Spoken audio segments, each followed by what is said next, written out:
नमस्कार दोस्तों, आप सभी लोगों का हमारे चैनल हिंदी स्टोरी 1.7 में स्वागत है। दोस्तों, आज एक कहानी हम लेकर के आए हैं जिसका टाइटल है जाट और सुनार। दोस्तों, एक जाट और सुनार में बड़ी गहरी मित्रता थी।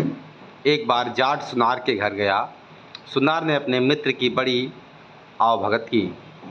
शाम को जब रोटी खाने का समय आया तो सुनार ने एक सोने की थाली में जाट के सामने खाना परोस दिया।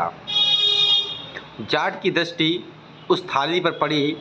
उसने मन ही मन सोचा कि यह थाली तो बहुत अच्छी है, किसी न किसी प्रकार इस थाली को अपना बनाना ही पड़ेगा। सुनार भी जाट की दृष्टि को टाड़ समझ गया कि यह रात को इस थाली को जरूर चुराने का प्रयास करेगा। सुनार ने भी बड़ी चतुराई से काम लिया। उस थाली में उसने पानी भरा और एक छींके पर उसको रख दिया। उस छींके के नीचे ही उसने अपनी चारपाई बिछा ली और लेट गया। सुनार ने मन में सोचा कि यदि मेरा मित्र इस थाली को उतारेगा तो पानी गिरने से मेरी नींद खुल जाएगी। अब रात को जाट उठा और धीरे से थाली को छूकर देखा तो पता चला कि इसमें तो पानी भरा है। जाट ने चूल्हे के पास जाकर राख छानी और थोड़ी थोड़ी करके इस थाली में डालता गया। आखिर में राख ने सारे पानी को सोख लिया। जाट ने थाली को इस तरह से उतारा कि सुनार को पता भी नहीं चला। प्रातःकाल सुनार जागा तो देखा कि थाली गायब थी। जाट ने वह थाली रात को ही गांव के बाहर पानी के गड्ढे में छुपा दी और इस दौरान उसके पैरों पर पानी और गीली मिट्टी का निशान बन गया था। अब हुआ ये कि सोते वक्त जाट का एक पैर चादर से बाहर निकल गया। सुनार ने पैर पर पानी का निशान बना देख लिया। वह समझ गया कि थाली को किसी पानी के गड्ढे में गाड़ दिया गया है। उसने सूत के धागे से पानी और पैर का निशान का नाप लिया और उसी गहराई तक गड्ढे में घुसकर पानी में टटोला तो उसे थाली मिल गई। सवेरे जाट भी जागा। उसने सुनार से कहा, भाई अब मैं जा रहा हूँ। सुनार ने कहा, भाई कम से कम एक दिन तो और रह जाओ, ऐसी भी क्या जल्दी है, कल चले जाना। जाट ने सुनार की बात मान ली और एक दिन और उसके यहाँ रहने के लिए मान गया। शाम होने पर सुनार ने उसी थाली में जाट को फिर खाना खिलाया। जाट उसी थाली को देखकर हैरान रह गया। उसने सुनार से पूछा, भाई यार एक बात बताओ, तुम्हारे घर पर कितनी सोने की थालियाँ हैं? क्योंकि एक थाली तो रात को मैं चुरा ले गया था। सुनार ने कहा, यह वही थाली है, मैं उस गड्ढे में से निकाल कर ले आया हूँ जिसमें रात को तुम छुप आए थे। इस पर जाट ने कहा, मैं तो खुद को ही ज़्यादा चतुर समझता था, पर तुम तो भाई मेरे भी गुरु निकले।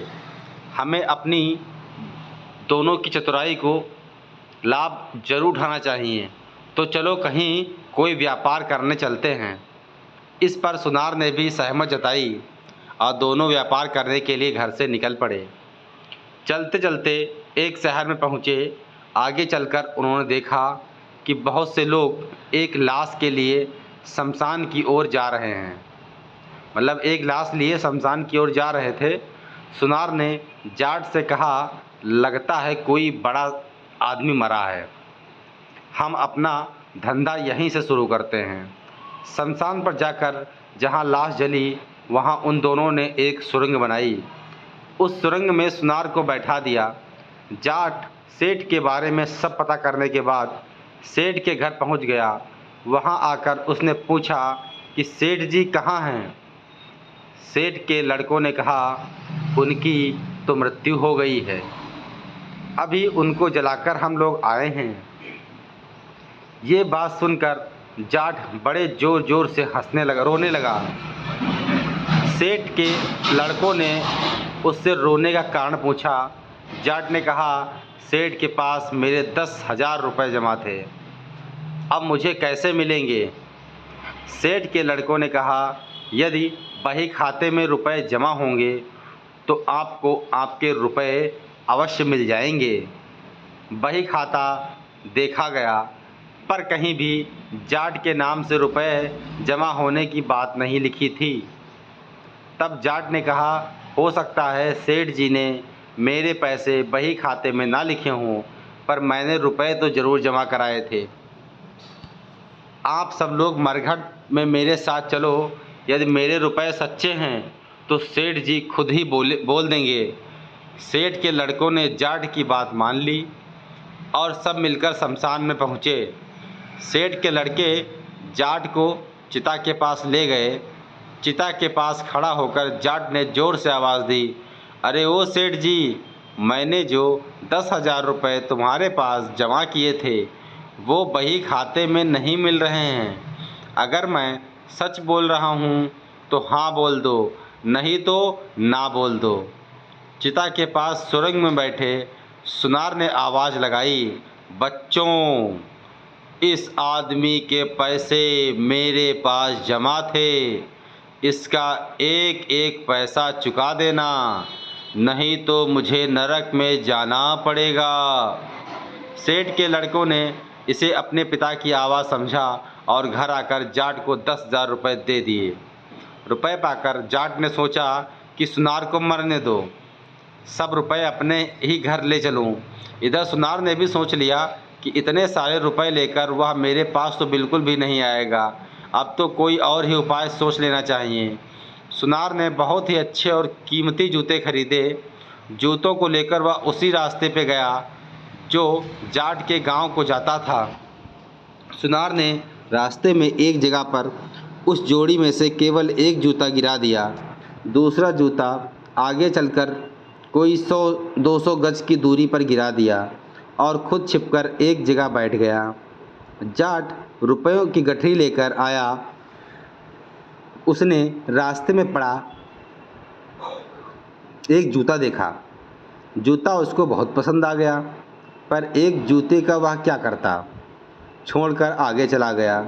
आगे जाकर दूसरा जूता भी उसे रास्ते में पड़ा हुआ मिला। जाट ने सोचा, यह जूता तो उसी जूते के साथ का है। यह सोचकर उसने रुपयों की गठरी तो वहीं रख दी और उस पहले जूते को लेने चल दिया। इधर वह जूता लेने गया और उधर रुपयों की गठरी को उठाकर सुनार अपने घर आ गया। सुनार ने अपनी स्त्री को सारी बात कह सुनाई और उसे समझा दिया कि यदि वह जाट आए तो उसे मेरे बारे में कुछ भी मत बताना, मैं एक कुएं में जाकर छिप जाता हूँ। तुम कुछ दिन तक मेरा खाना वहीं पहुँचा दिया करना। यह कहकर उसने वे रुपए एक बर्तन में रखकर आंगन के बीच में गाड़ दिए और वह एक बिना पानी के कुएं में जाकर छिप गया। उधर जाट जब पहले जूते को लेकर लौटा तो वहाँ रुपयों की गठरी नहीं दिखी। उसे यह समझते देर नहीं लगी कि यह सब सुनार की करतूत है। जाट सीधा सुनार के घर पहुँचा। सुनार के स्त्री ने जाट को घर आया देखा तो बोली, मेरे पति को कहाँ छोड़कर आए हो, वह तो तुम्हारे साथ ही गए थे।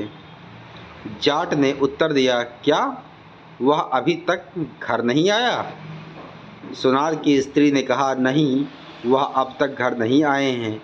जाट समझ तो गया कि सुनार की स्त्री झूठ बोल रही है, वह ज़रूर आ गया है, किंतु उसके पास अब कोई चारा नहीं था। पर उसने यह निश्चय कर लिया कि जब तक कुछ पता नहीं लगेगा वह जाएगा नहीं।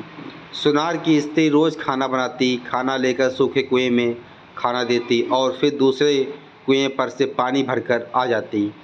यह उसका नित्य का काम था। इस प्रकार दोस्तों कई दिन तक ये क्रम बीत गया, चलता रहा। एक दिन जाट चुपचाप उस स्त्री के पास पीछे पीछे चला गया और उसने देखा कि कुएं के पास जाकर उसने आवाज़ दी, लो रोटी। जाट सारी बात समझ गया। दूसरे दिन जाट उस सुनार की स्त्री जैसे कपड़े पहनकर रोटियों की पोटली बांधकर उस कुएं पर पहुंच गया और उसी प्रकार आवाज़ बनाकर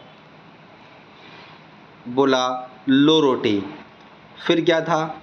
फिर उसने कहा, वह जाट तो चलता ही नहीं, मेरे पास कुछ रुपये पैसा रहा नहीं है, क्या करूं? सुनार ने भीतर से कहा, आंगन के बीच में जो रुपयों की हांडी दबी पड़ी है उसी में से निकाल लिया करो। इस प्रकार जाट ने रुपयों का पता लगा लिया।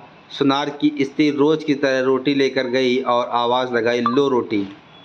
सुनार ने कुएं में से कहा, अभी तो दे गई थी, फिर ले आई? सुनार की स्त्री बोली, मैं कब आई हूँ? सुनार ने तुरंत जान लिया कि ये जाट चालाकी से लगता है रुपया सारा ले गया। वह बोला, अरे भगवान, जल्दी से मुझे कुएं में से निकाल। जाट तेरे जैसे ही कपड़े पहनकर आया था, अब तक तो वह सारे पैसे ले गया होगा। घर आकर उन्होंने देखा कि आंगन खुदा हुआ पड़ा है और सारा धन गायब है। जब सुनार की पत्नी रोटी लेकर सूखे कुएं की ओर गई, तब तक जाट सारा धन लेकर चंपत हो गया था। दोस्तों, हमारी ये कहानी अच्छी लगी हो तो हमारी इस वीडियो को लाइक कीजिएगा और हमारे इस प्यारे से चैनल को भी सब्सक्राइब कीजिएगा। मिलते हैं एक नई कहानी के साथ। धन्यवाद।